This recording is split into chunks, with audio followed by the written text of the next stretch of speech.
All right, guys. So we're back for episode number 41 here on YY Social. So today we're here with Ingo. It's actually just going to be his part one today. We had some pretty tight scheduling. But Ingo actually runs a soccer academy here for youth. He used to play semi-professionally overseas. Anyway, without further ado, let's just get into the conversation. I'll let him tell you more about it. Cheers. And I think for now, I'll switch you and I and Emerson eventually. So whatever, you and I, you go first. Okay, white, and then we'll just go like this. So 1, 2, 1, 2, 1, 2, 1, go. 1, 2. Oh, I'm the way. And there's 15 of us, so I don't know what's going on here. 1. There should be 15. Okay, 6 passes, we can change it over. Yeah? Yeah. It's you gotta make sure it's in. Okay? No, you can keep going. It doesn't have to be on 6 passes. So we can pass the neutral. Yeah, so guys, the boys on the end, they're playing as neutrals, yeah? The goalies on the end are neutrals, for obviously for the team in possession. Make sense? 2 touches, man. Okay, and then, listen up. So, if you lose the ball, if you miss, transition right away into defense. We play the ball to the other side. So let's get all the balls together on the side, guys. Please, quick. Social brought to you by the YY Umbrella Company Incorporated. We're here today with Ingo. Ingo is a highly recognized soccer player here in Calgary. So we were just discussing some of his background here for soccer. He played a little bit overseas. He does coaching. And let's just start with the playing background again. Okay, yeah. So when did you start? Where did you start? And then bring us through the whole story. Cool. I was born in Romania. My parents immigrated to Canada when I was very young, so I was raised here in Calgary. I grew up playing youth clubs, like in the youth system here, just like every other player, with Rangers, Chinooks, Celtics, Calgary Celtics. I'm not even sure if they're relevant anymore. At the time they were. And then Southwest United, where it was kind of where I ended my youth playing. I was with a bunch of players that have gone on to play pro and semi-pro in Europe, and they've actually gone on to have good careers. A couple notable names were like Charlie Trafford. He's playing for Calgary right now. Okay. Played with Caitlin Lavery, who's been playing his whole career in the UK since he was like 16 or 15, started at Ipswich Town.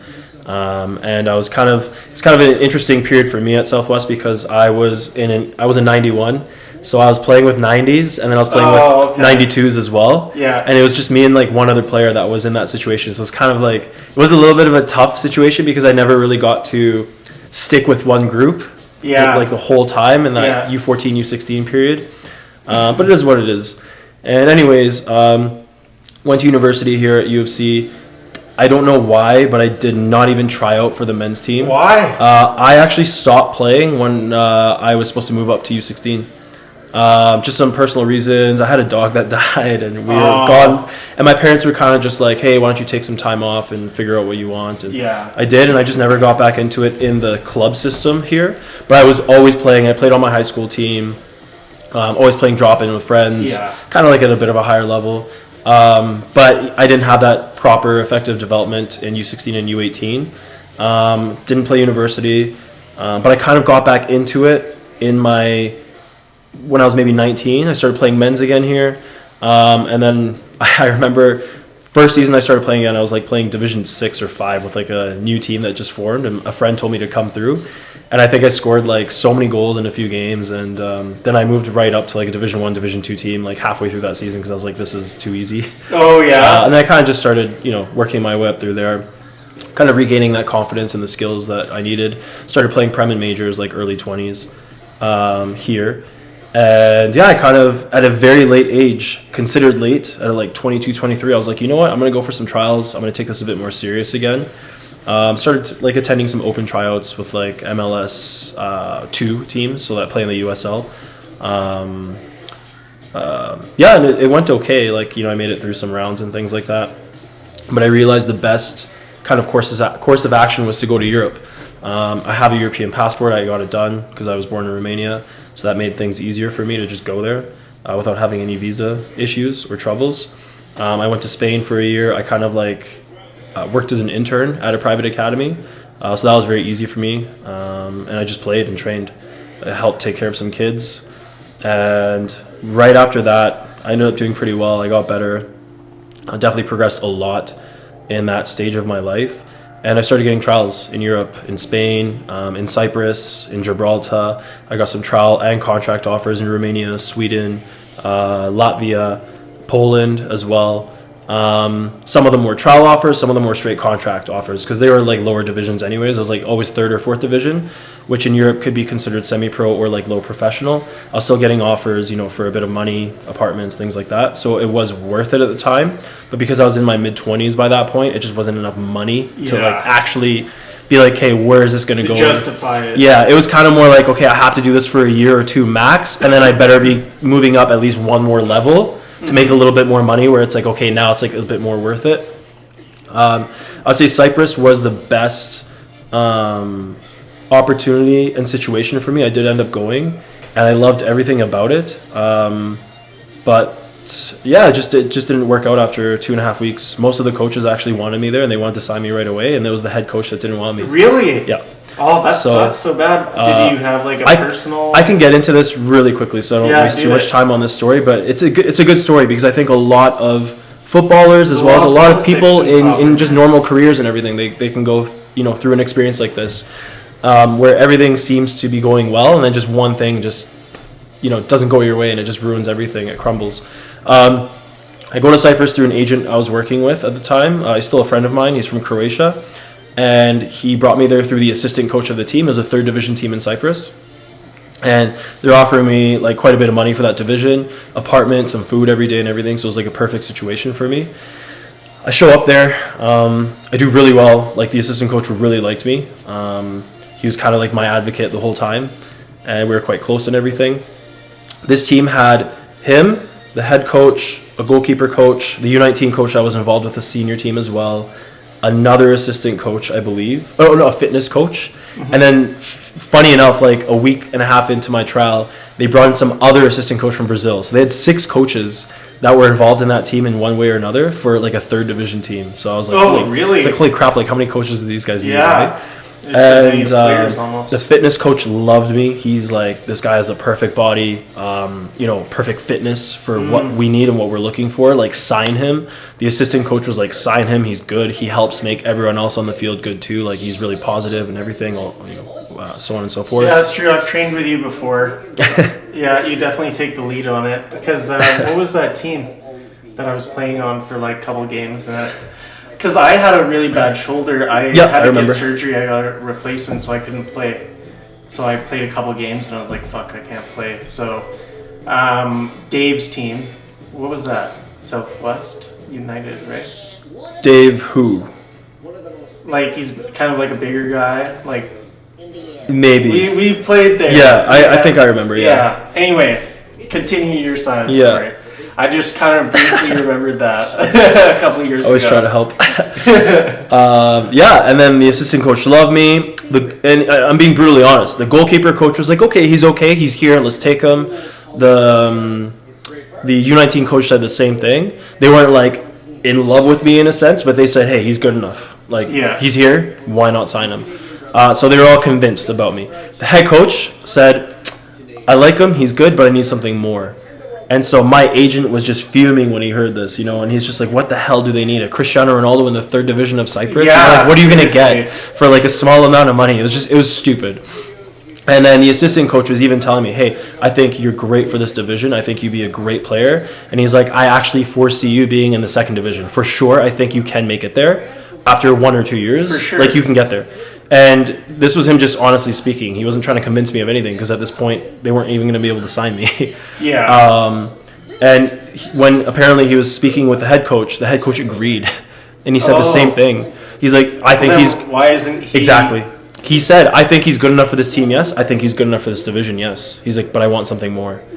So, I mean, it was what it was. That coach ended up being, I think, kicked out like 6 months later because he was like stealing from the club or something like that. So, are you serious? Yeah, typical corruption in like kind of eastern part of Europe. I mean, that's just like a FIFA thing in general. It seems to be, because I'm guessing they're they're obviously sanctioned under FIFA, right? Yep. So it's just crazy how blatantly obvious they are with corruption and stuff, you Yep. know? And they always have been. They always thought they always said they would never implicate football with politics, but you know they had all that stuff going down with Argentina and Venezuela back in the day, and you know, and then you got like Qatar, and so there's just all that, and it's really a shame because I have always been in love with soccer my whole life, but over the last 5 years, 10 years, I've started to like fall out of love for it a little bit. Yep. Like to watch it, especially. You know, there's a lot more monopoly on the teams, right? Yep, of course. You know, you got PSG, you got Man City. You look at those teams, and even Real Madrid. That's my team. Mine too. Is it? Okay, good. It wasn't Barca. Oh, hell no. No way.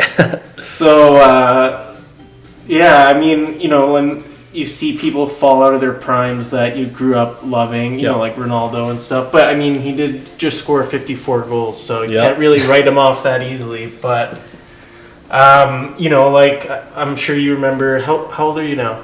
32. Yeah, so I'm 30 pretty much in a couple weeks. Pretty much. Yeah, and... Soon. Yeah, I mean, May 5th, right? I'll be 30, so we'll just call it 30. Unfortunately. Gets better after 30, man, don't worry. Yeah, that's what everybody says, so it's all good. But yeah, I mean, it used to be a lot more competitive. Like, there's always a top 5 in every league, right? You know, you look at the Premier League, it was always a neck-and-neck race between, like, United, Chelsea, and there was, like, when Wenger was managing Arsenal. And then, you know, you had this area... you had AC Milan was stacked. You know, you had Pirlo, you had Seedorf, you had Ronaldinho, Inzaghi, and then Gattuso, and then you had Inter Milan when Mourinho was coaching, and then, I mean, El Clasico will never be the same. Yep. So, yeah, I mean, that's the only reason for me. For you, how do you find it with coaching? Because, you know, that's another aspect that I really wanted to bring in was your new academy and how you like enjoy coaching, your experiences with coaching leading up till now, some of the challenges you find, some of the beauties about it. So about that, I was kind of going to give you, leading up to this, I was kind of going to give you a last little spiel about the opportunities and why I went into this, into what I've created with Footballr and the brand. So I actually had a contract offer in Sweden in the 4th tier when I was 29, and this was just a few years ago. And it was kind of like the agent that I was working with, it was another one. He mentioned, hey, I need to know like by tomorrow, because he said he saw my profile, he saw the videos, they needed a left and right-footed winger, which I am. I use both feet, like no problem. Yeah, me too. And he said because of that, he's like, I think the sporting director of the club will take you without a trial, no problem. Awesome. Like he'll just offer you a contract. He's like, most likely. And at the time, it just didn't make sense for that money because it was a lower division. And I couldn't sleep that night. Like I was just like, oh my god, like this is what every guy wants, no matter what age they are, just to play, right? And to not worry about anything else in the world. When you get to a certain age, what are you going to do, right? Like, what's after that? So you do have to think about that. You're not 18 or 19 anymore to not think about those things. And so I thought, okay, I'm going to say no, but let's turn a negative into a positive. And that brought me to starting, okay, let me help other players that are in these situations. Let me help other players that want to do this at a younger age so that they're not faced with these decisions at an older age where it's like they can try and see where it takes them while they're still young. Let's have a proper mentor, a proper guide, a proper coach to help them in these areas. And so this way they can experience these things that we all wanted to experience as well. Whether they will succeed or not, that's up to them because it all comes down to player quality at the end of the day. But let's see if we can guide some players into this. And so that led me to start Footballr, and it led me to start thinking, okay, how do I bring players there? I started with tours and things like that, short tours, you know, in Finland, in Germany, with some clubs that this agent was working with. And since then, it just evolved into like what I have now. when it comes down to the coaching and the things that I've gone through. So I started coaching while I was looking to play in Europe as well when I was here in Calgary. I started kind of in my mid-20s. I was working with some youth clubs here, such as West Hills United, Cal West, couple camps like the Barcelona camps, Juventus that come in here every summer to run camps for kids. And yeah, no, it was good. I enjoyed it, of course. I was good at what I did, which is why I was able to do it for so long with these clubs. Never really had any issues with them. But there was something missing there for me. And what was missing, kind of what I felt was lacking, was that aspect of being committed and serious. It's like here in Calgary, what we see is there's nothing wrong with this, but we encourage, okay, let's get these kids or teenagers or whatever they are playing and enjoying. Nothing wrong with that. I'm 100% advocate for that. You want to enjoy what you do, but it's more about playing for fun. Let's get these people playing this sport lifelong, because we know they're not all going to become professional. Like, we all understand that. It's a very small percentage, or semi-pro or college players or whatever it may be. And so, of course, we want to create fans. We want to create people that enjoy the sport for life, and that, we don't create barriers to playing the sport and being involved. And I am 150% in for that.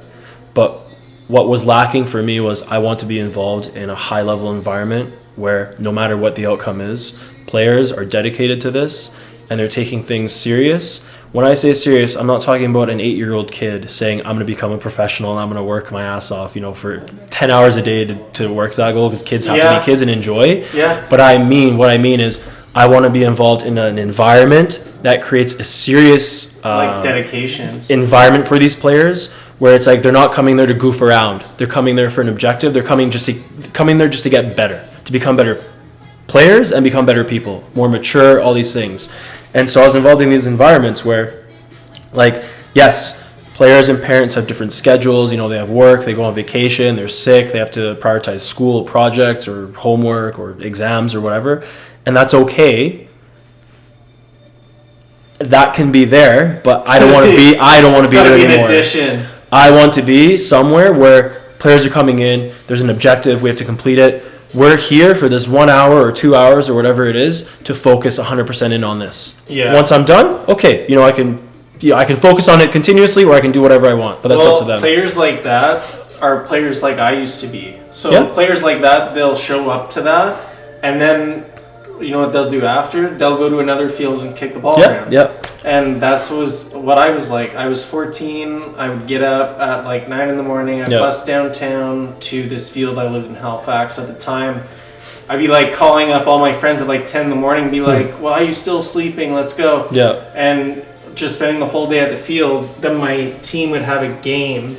So I'd play on the field all day up until a game. Yeah. And then I'd play the game. And, my coach was actually getting pissed at me for playing too much. He's like, "You're going to tie yourself up for the game." And I understand, but, that's just how immersed I was. What was in your DNA at the time? Yeah, where I, let my grades slide and everything. I was playing on 4 teams at one point when I was 18 or 17. Yeah. Up in Edmonton. So I had my high school team. I had this Juventus team, a Southwest team. Yep. And then Ital Canadians. I don't know if you know who they are. Italians. Yeah, they had won the majors back to back. Okay, the national championship. Yeah. Okay. So, before I had gone on that team, I was only 16 or 17. Yeah. I was just a sub, right? But I was good enough to be a sub on that team, though. So that was pretty cool. But yeah, other than that, I remember I was doing that, and then I also had my high school team, and then I was doing personal training. Yeah. And then I was training on my own too. So it was a lot of commitment, man. But it's definitely not something I'll ever regret. And I think people who are able to have the opportunity to immerse themselves in a sport like that to that extent. Mm-hmm.